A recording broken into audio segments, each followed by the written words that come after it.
సాంఖ్యయోగః 2 అథ ద్వితీయోऽధ్యాయः శ్రీభగవద్గీత శ్రీభగవద్గీత తమువాచ హృషీకేశः ప్రహసన్నివ భారత సేనయోరుభయోర్मध्ये విషీదంతమిదం వచః ఓ ధృతరాష్ట్ర మహారాజా.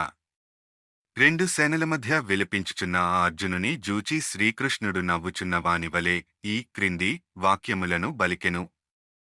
శ్రీ భగవానువాచ అశోచ్యాననవశోచస్త్వం ప్రజ్ఞావదాంశ్చ భాషసే గతాసునగతాసుంశ్చ నానుశోచంతి పండితాః. శ్రీకృష్ణ భగవానుడు చెప్పెను, ఓ అర్జున, నీవు శోకింపదగిన వారిని గూర్చి శోకించితివి.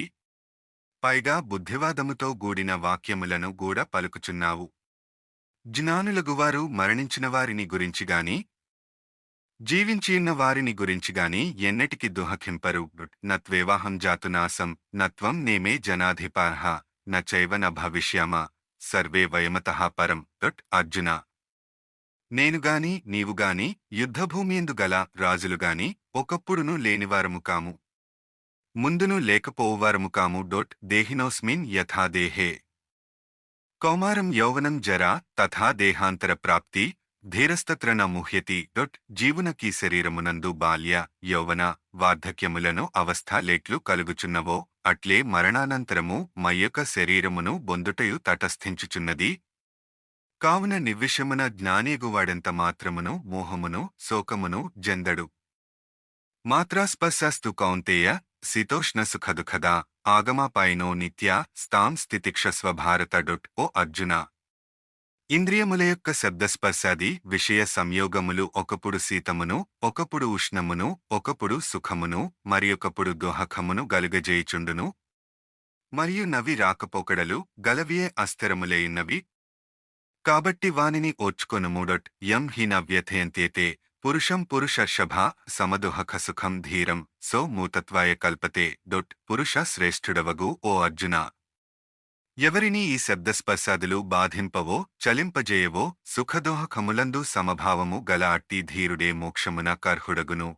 నాస్తో విద్యతే భావో నాభావో విద్యతే సతః ఉభయోరపి దృష్టోంతః స్త్వనయోస్తత్వదర్శిభి అసత్యములై నామరూపాత్మకములై నశించు స్వభావముగలవియే నట్టి దేహాదులకు ఉనికి లేదు.